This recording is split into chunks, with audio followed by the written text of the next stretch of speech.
I'm so sorry, I didn't know anyone was in here. Hello everybody, this is Sarah Twilight here with episode 5 of Twi's Top 10. We're already at episode 5 of this show. I can't believe it. This is episode 5, right? Or is it episode 4? Whatever episode it is. Thank you guys for clicking this video to watch it. And I have a very fun episode planned for you guys. This is my top 10 favorite romantic tropes. Yes, your hopeless romantic, Sarah Twilight, strikes again. As if starting a show called Bookish Romantic wasn't enough for this romantic. So, yeah, this is going to be a very fun video that I planned. It's going to be a lot of work, but it's hopefully going to be totally worth it. And hopefully I'll actually release this video on time, though I highly doubt it. Anyway, let's get into it. Number 1, best friends to lovers. I just find this so beautiful. When two people who have known each other forever, or maybe for only a few years, they're best friends, and then they fall in love. And it's just so sweet and perfect. And of course, this comes with a lot of complications because I don't know if guys can do this, but girls can have a guy best friend, and that's all they will see them as. Their guy best friend. Maybe guys can do that too. I don't know, I hear about girls doing it more than guys, but breaking that friendship can be messy, but sometimes it ends beautifully. I wanna ruin our friendship. We should be lovers instead. An example of this is Jason and Winter from the Lunar Chronicles. They have been best friends since they can remember, and then they end up together, of course. This is not really spoiling anything because it's pretty obvious. I mean, am I right or am I right? So, best friends to lovers is different from friends to lovers, and I'm thinking about doing a video about this on my show Bookish Romantic, so keep eyes open for that one. But anyway, let's move on. Next is something I think we all like. Mistaken identity. Because nothing says romance like the person you're crushing on revealing that they are not who they said they are. I personally love it when both of them are confused. And there's just so many ways this can go. Like, say you're a prince and you come across a girl and you guys, hit it off, but it turns out she's the princess of, your warring kingdom. Or, the person you're betrothed to but you never met and you hate this person because, mom told me to do something, so I'm going to do the opposite. Or, these two spies don't realize that they're from, opposite sides of the tracks, if you get what I mean. Two people who decide that they have another chance with this person or to have a clean slate, so they're like, I'm not going to tell this person who I really am. This is done very well in Traitor's Mask. It was perfect. The characters Tristan and Prince Ramsey. It was so fun to watch. Or I should say listen to, because I listened to the audiobook. So yeah. Oh, I'm so sorry, I didn't know anyone was in here. Oh, it's okay. I'm just, trying to get away from what's happening. From what's happening outside? Yeah. Crazy. Yeah, I just hope that I don't run into one of the wizard's daughters. Yeah, I get you. I'm hoping I don't run into the prince. I guess we're both seeking refuge.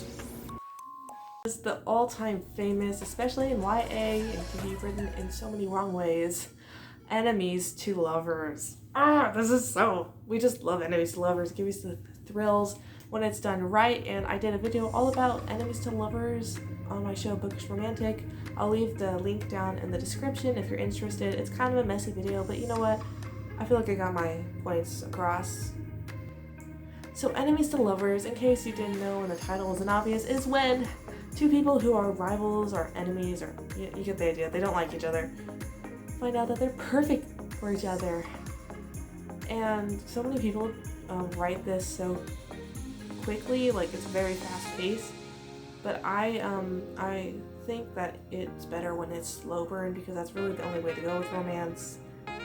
And some people can write it really good, like when it's quick romance, or insta-love as people call it. And I've seen it done very well, but enemies to lovers is tricky. It's hard enough to get enemies to friends. But we all love enemies to lovers. We're all suckers for it. And of course, a great example of this is Lizzie Bennet and Mr. Darcy from Pride and Prejudice. This is just classic, and the 2005 version of Pride and Prejudice is my favorite. I love it. The book. Yes, I said that. Those words came out of my mouth. But seriously, it's just so, it's invigorating and it's so fun to write. I love it when like there's banter between these characters, and it's so funny. And it's fun to write because I've written enemies to lovers. Or I should say, I'm writing enemies to lovers, wink wink, for future book, wink wink. So,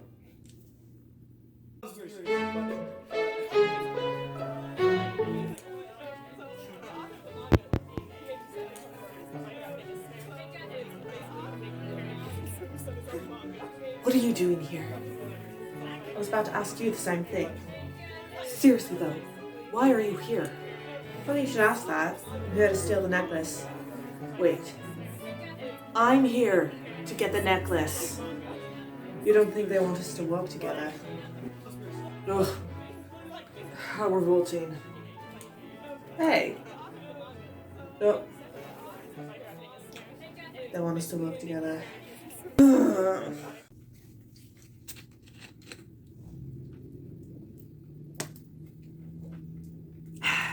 hydration, it's the best. Friends to lovers, and friends to lovers is different from best friends to lovers. Before you become lovers in a romantic relationship, you need to become friends. That's all the beautiful love stories start, is with friends. Friendship is magic. That is why if you are looking for a romantic relationship, stop looking for it. Just learn to be a good friend. That's my advice for the day, and it's for free too. Anyway, my favorite example of this is America Singer and Maxon from the Selection series. It's done so well. I really liked how they were friends first and they didn't want anything else with each other besides friendship, and then that friendship developed into something more. I think that was done beautifully, and I think we need that more in YA. Just saying. Forbidden love. Oh yes, you heard me say that. I am an absolute sucker for forbidden love. It's these two characters, they love each other. The bonds of their love have grown so strong, yet they are forbidden, usually because of their family, or if they're in warring countries, or there are a plethora of reasons for this. And a lot of the times it starts off as a forbidden friendship. Then it turns into a forbidden romance. What? Oh my gosh! This can be written in so many ways. Sometimes it's written as when the characters, it's not necessarily they are forbidden from being together, it's just, it's highly encouraged that they're not together. An example of this is Jenny and Jaewoo from XOXO by Axio.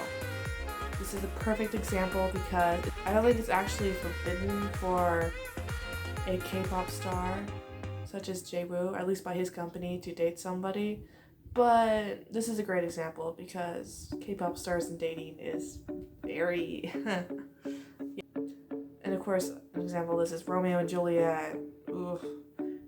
I have not read a Romeo and Juliet retelling, I think, and I really want to. Do you guys have any recs for that I would be interested in? Because I would love to get into that, even though Romeo and Juliet, like I'm reading this and I'm like, it's an 18-year-old literally getting together with a middle schooler, but you know what that was medieval and Shakespeare. Anyway, moving on. For those who do not know, cute meet is when the characters meet in they meet. And it's usually kind of comical, it's very memorable to them. It's not something that just sort of happens. It's not like you're at a party and your friend introduces you to their other friend. It's not like that. You see a lot of this in K-dramas, actually. The cute meet, I love K-dramas. The cute meets are amazing. A good example of this is Lena and Alec, it's Alaric. Yeah, it's Alaric from Prince of Shadows. Ugh. Sorry, it's cute meets. I am not going to even do a skit for cute meet. Do you know why? Because it's hard to just define it's hard to just do one cute meet. Because the best cute meets are when there's kind of build up to cute meets. I need to make a Bookish Romantic video on this one too. My favorite cute meets are like when you can see the characters like about to run into each other and they do, and then maybe something happens where they think they will never see each other again, so they say stuff that they would never say nowadays. And then when they meet again, it's super awkward. I just love that. I love, and I love cute meets. Opposites attract. Now, I cannot name a book couple where this has happened. Not because there aren't any, it's just because I can't think of one at the moment. I'm lazy. Honestly, this is something I would totally recommend for real life, because in real life, it's best to marry someone who is different from you. You do not want to marry someone who's like you. Would you really want to marry someone who's like you? People are like, oh, why can't I date myself? Do you really want to date yourself? Really? Like, you know how bad a person you are, or like your insecurities and your shortcomings. Would you want to marry someone who has the same shortcomings and things as you, or same talents as you? Really? Would you? No, I don't think so. It's more exciting and better when you marry someone who is different from you and you guys balance each other out. This is so great to read and watch on TV, because seeing these two very different, very individual characters fall in love, it's just really beautiful. And I feel like the name for this trope is Grumpy and Sunshine. You know, where one character's like totally like, I'm Batman, like very grumpy and angsty. The other character's like, oh my gosh, look at how beautiful it is today. I don't get what you say in these things. What? Rom-coms? They're just so cheesy and so unrealistic. But they're also fun and romantic. Speak for yourself. I'd rather watch murder documentaries.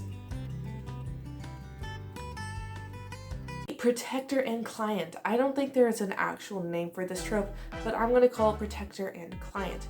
In this trope, it is one of the characters is the bodyguard, and the other character is the thing the bodyguard is supposed to protect. I shouldn't have said thing. Person, because people are not things, they are people. They're human beings. Humans aren't things. You get what I'm saying. Are we things when we die, though? Anyway, so this is often a business arrangement within the story, like the princess and her guard, for example. I love this in Tokyo Ever After. It was really funny. I like it when the client gets on like the protector's nerves, like they both like get on each other's nerves, and so like the client just runs off maybe into like the market, and the protector's like, get back here, you can't do that, I need to keep you safe. Oh my gosh. And then it turns into something more, and it might be weird, but I find out that they're perfect for each other, and we all like to read this.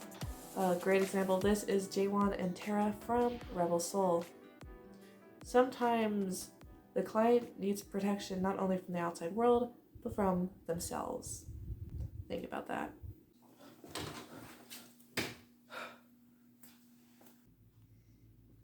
You can't keep running off like this. You could have gotten hurt. I wanted a snack. Nothing happened. Yes, but you could have. And I'm supposed to protect you. You're just mad because, you could get in trouble with my dad if you don't protect me. I know, you're sworn to protect me. You're just doing it because my dad is paying you. Once upon a time, yes. But now I'm worried that you could get hurt, and as someone who is sworn to protect you, I couldn't live with that. Tagalong Romance. This is where one character is the guide and the other character is just there. That's the best way I can explain it. It's a lot like protector and client, but it's different because while the character who is like guiding the other character is probably going to be able to protect them, a lot of the times they both end up having to work together and protect each other and stuff. And this is just so funny to watch because one character, here's an example, one character is going to be a complete dork or nerd or something, someone who doesn't like know how to access like the outside world. I mean, they've read about it, but they don't know. I'm not saying that dorks and nerds are like this because I've come across some who are very good with outdoors. I'm just giving an example. And then there's this one other character who's like nature born and has to lead this character on a magical journey through a forest, and this character is kind of like, why are you so slow? Can you come on? Oh my goodness, I don't get paid enough to deal with you. An example of this is Hester Shaw and Thomas Natsworthy, I like saying that in a British accent, from Mortal Engines. In Mortal Engines, Thomas is pretty much helpless on the ground, but Hester knows her way around and he has to stick with her because he wants to live and he wants to get back home, and she's over here like, okay, fine, I'll get you back home if you help me with something, but come on, let's go.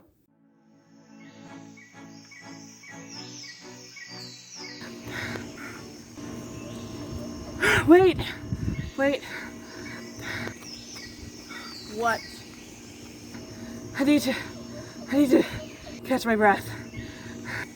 Okay, hurry up. Can we keep going now? Yeah, thanks. Okay, thank you. Ah! What? Oh, it's nothing. I thought it was a weird bug, but it's just a leaf. Why do I put up with you? Number 10 is what I call a temporary partnership. It's where two characters, they usually dislike each other, have to work together. You see this a lot in enemies to lovers.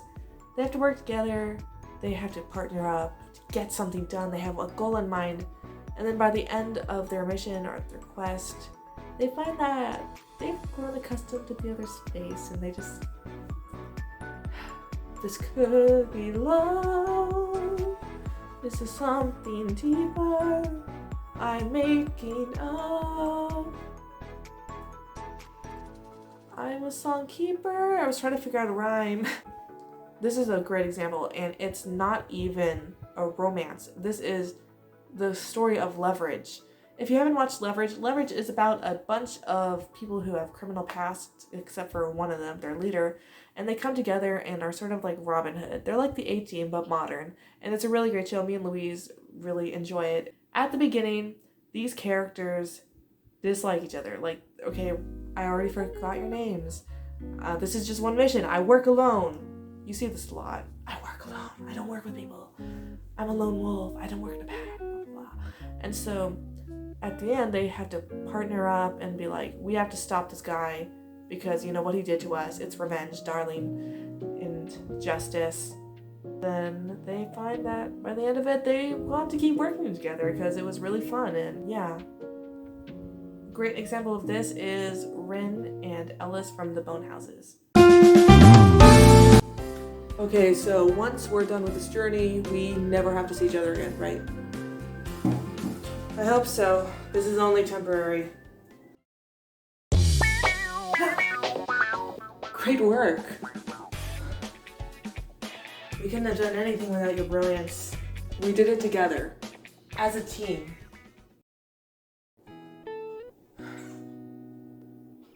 Well, our journey's over. I guess we should part ways. Yeah, we had a good run. Kind of wish that this wasn't so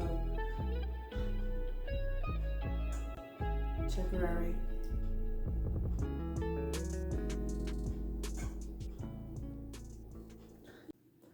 Well, everybody, that is it. Whew. This is gonna be a long day. I haven't even filmed the skits yet. I was waiting for my hair to dry because I took a shower today. Yeah, that's gonna be fun. Hopefully I can get to all of those skits today. It's gonna be fun to film them. It's gonna be a lot of work for this video, but it's gonna be totally worth it. So if this video takes more than a week to be able to upload, just know this is why. This is why, people. This is why. But I have no regrets. It was fun to make. And thank you guys for watching. We really appreciate it when you guys watch our videos. And if you aren't subscribed to our channel and you like our channel, please hit the subscribe button. It lets us know that someone new is watching our videos, and it means a lot to us. Also, don't be afraid to leave a comment in the comment section on any of our videos, really. We love to hear your feedback and your thoughts. And what else can I say? Like this video? Yeah, like this video if you want to see it again, repeatedly. Though I don't know why, but I'm very entertaining, so maybe you might want to. Have a lovely day, everybody. And remember, Jesus loves you. Read lots of books.